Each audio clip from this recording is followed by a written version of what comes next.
would agree. All right, let's get to Z. Come on, let's talk some UFC. Look at this kid. Look at the rhyming I'm doing. What's going on, guys? What's going on?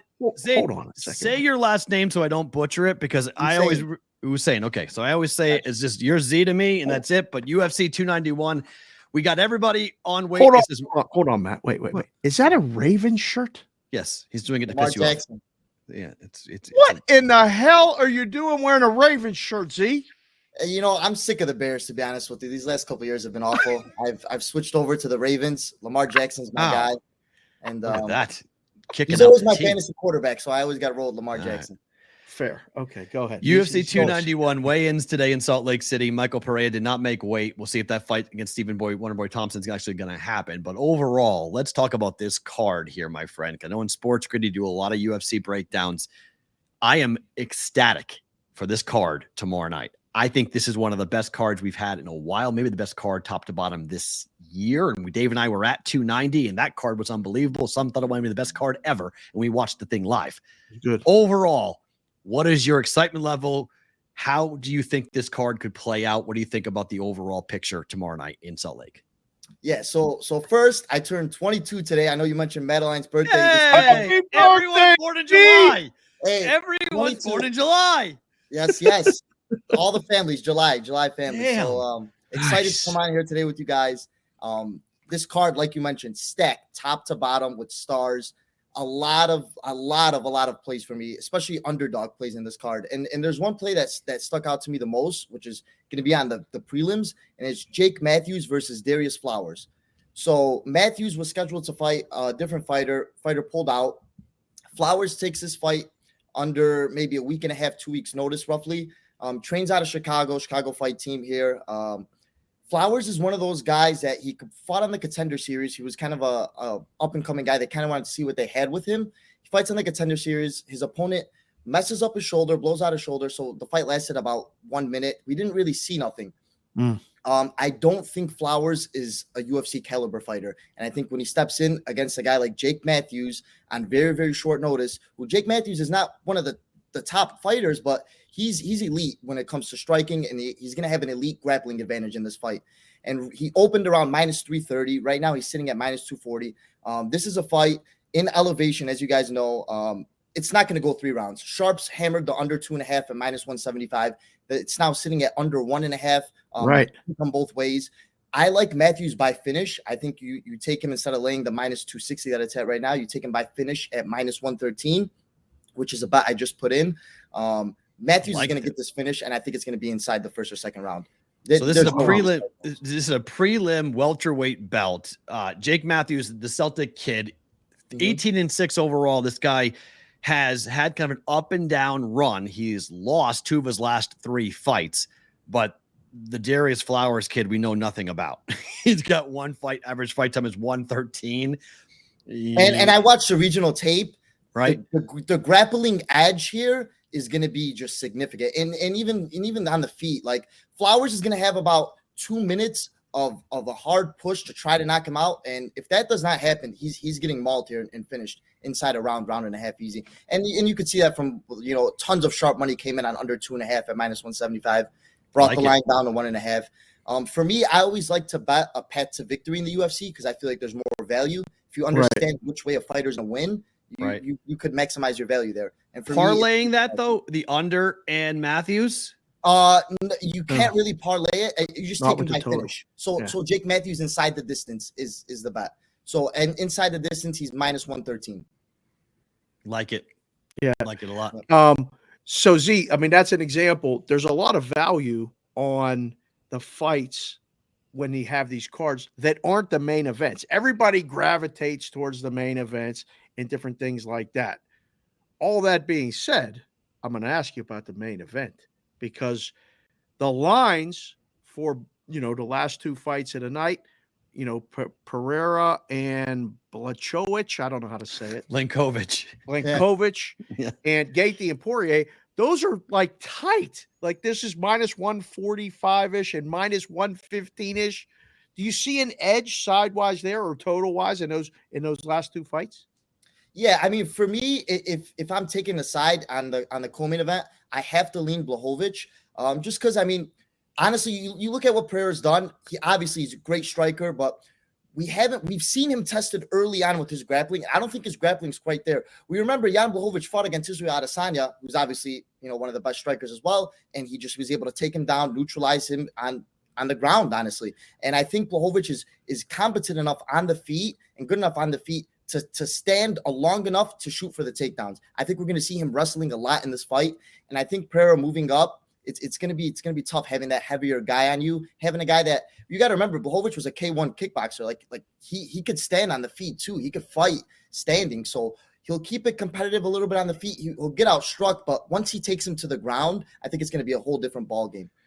That's and I lean that side.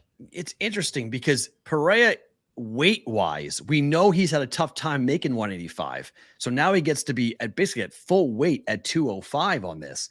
So you think the weight what do you think the weight because when he fought Adesanya, it was 35, 40 pounds. He was way bigger. Blachowicz rehydrated, and it was not even a fair fight. He just laid on Izzy. Izzy couldn't move. Like, it was just a complete mismatch.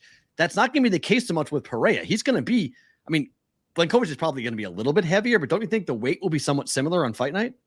I think it's not going to be as wide as Adesanya, but I think he will come in heavier. I think Blachowicz is always cut down. So by fight night, he's going to be up there, And I think just the grappling edge that he's going to have in this fight is going to be very, very significant. And we've seen Pereira, we never really seen him fight guys that could wrestle. Like even Blachowicz, right. He's not a great wrestler, but he's good enough to take him to the ground and lay on him like how he did Izzy. And I think wrestling wins fights, honestly, man. And if you have a grappling edge, you're going to see it. And Pereira's grappling hasn't really been exposed yet because he's fought guys like Izzy, he's fought guys like Sean Strickland, Bruno Silva, who haven't really taken him down to the ground.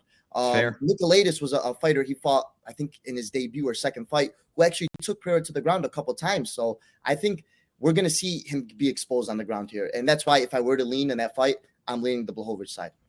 So the BMF belt is now back. We're going to see this thing it's not a real belt, everybody, just so you know. So that's how the weight could be 1 pound over. So we've seen both. I think it was Poirier who was 1 pound over today. That's fine because this is just a made up belt that Dana White has created. But what do you make of these two fighters who are going to stand and want to entertain the other? I'm having a very hard time finding an edge other than maybe the over in the fight. What do you think about the main event? Yeah, I think it's priced about right. I think it's right now minus 140 plus 120.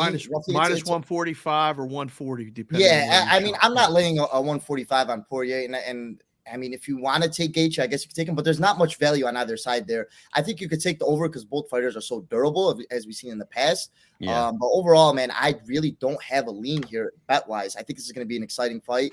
And overall, I'm staying away. Maybe I'll sprinkle the over come time to fight, but that's about it. I'm not laying juice on Poirier there. Mm-mm. Yeah. So birthday boy, again, congratulations. Happy birthday. 22, out looking for jobs and working and, diving into UFC. But then you show up on a show and you throw me off with the Raven shirt because I was going to ask you about the Bears. And I was going to ask you about what's the word in Chicago, season wins, talking about the Bears, the whole division's upside down. Mm-hmm. You're done with the Bears? Is this? Did you clear this with cousin Wally and Kermit and everybody else, or what? Yeah. They know I'm one of those guys where it's like, I like the Bears, I don't like the Bears. I'm a bandwagon type Bears fan, which is sad to say. I'm not a diehard Bears fan. I'm whoever I have my money on fan. That's exactly what I am. So for me with the Bears, I think this is the first year in a long, long time where our offense is going to be significantly better than our defense. Because as you guys remember in the past, our defense has just been carrying us every single year. We can never score the ball. Now I think Justin Fields is going to make it a little bit exciting. We have our wide receivers, DJ Moore, someone we're really excited about. I think this is a team that's going to score a lot, but defensively, I don't think we're going to be there. But I think we're going to be entertaining for sure. So let me go back to the card because I got more fights I want to ask you about. Yes. So Derek Lewis has headlined so many fights. He's been a headliner forever. He's on the prelims now. The rumors are flying around. And whenever you hear about a fighter who's going to retire, most often you want to fade that fighter because even though for some, we saw it just last time, a fighter in Robbie Lawler wins their going away fight and they get the whole tribute and everything else. Lewis says like he wants to fighting, but does Derek Lewis have anything left in the tank in this fight coming up on Saturday night? You know, in the beginning, I thought he probably does it, and I was on the route of, okay, yeah, he's just fighting, to just collect the check. But he came into on weight. I don't know if you guys saw him weigh in. He's looking very, very lean. Like, I think he has almost a six-pack, they were saying. I saw a picture. He looked very, very well. Isn't his record outside of Texas something ridiculous? Like, he doesn't fight well at home. He fights way better on the road when he's away. Yeah. At home, he fought Cyril Gane at home for the interim title. He got destroyed. Lost. Derek Lewis is he? I almost like to compare him to Tai Tuivasa. I feel like he's a little less version of Tai Tuivasa. He's a guy. He needs to land that knockout punch, and if he doesn't, he's gonna gas really quick, and you're gonna see him lose. But overall, like in this fight, it got spammed up. I think right now De Lima's at like minus 215. Yeah, Sharps pounded him early in the week, the last couple of weeks. So heavy money came in on the other side. But I think you're gonna see some buyback on Lewis because of the weigh-in, how he looks, and how he's talking. But overall, I think this is a fight. I think you have to pass now because the value's gone on the De Lima side. And then one more on the Ferguson Bobby Green fight, and then Dave, you can run with it and close it. All right. Ferguson he's talking like a guy. He thinks he's going to fight for the belt again. Like, it's like, what do you mean? He's like, what, 5 fights and I'll fight for the belt? It's like, dude, how many brain cells you're going to have left by the time you're going to run through 5 more contender fights?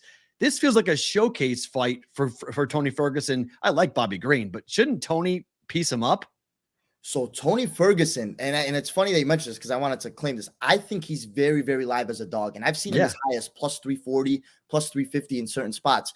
I mean, we know Tony Ferguson has lost a lot of his fights, but I mean, look at the guys he's fighting. He's fighting Michael Chandler. He's fighting Charles Oliveira. He's fighting the top level fighters, And Bobby Green did not look good in his last fight against Jared Gordon, which ended, I think, on like a headbutt or a clash of heads. Mm-hmm.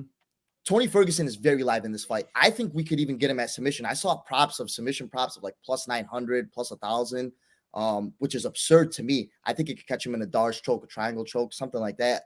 I think he's very live, and I think he's one of the best dogs to bet here if you're looking for to put a couple dollars to win something big. See, real quick, last one, then we'll let you go. How do you feel about parlays in UFC? Because a lot of people don't like to lay the juice, and they like to put together 2, 3, even 4, fighter parlays and just, put the favorites together most of the time. Do you ever do those? Because I know we know a lot of people that like to do them. Yeah, it's situational for me. I usually don't recommend it because a lot of the times when you're parlaying 3, 4 fighters that are like minus 300, chances are one of them are going to lose. And it always happens at one card where there's always one guy that's that parlay buster, especially in MMA. For me, I would rather stick to straight bets, finding value in prop bets. I'm a very big prop guy when it comes to the UFC. Just like if you know a fighter's, like, for example, with this Flowers fight in Matthews. So Matthews is priced right now minus 260. Flowers on the comeback plus 210. Flowers' only way he's going to win this fight is by knockout. There's no way he's winning a decision. There's no way he's submitting him. The only way is by knockout. And you can get him at knockout at like plus 600 or plus 700 right now. Which if you're going to bet Flowers, you're taking him by knockout because that's the only way he could win. And that's where I kind of shift my betting instead of putting a parlay together. Favorite bet on the card is the Matthews fight? Yeah, so I have a ticket right here from Rivers. Okay, this is 5 dimes on Matthews by finish. Oh, right? Big balling. Look at you. Right, so this is one of my biggest bets of the year is Matthews. I really feel like he's going to get him out of there quick. Love it. Z, thank you for the time. We appreciate it. Best of luck on the bets tomorrow night.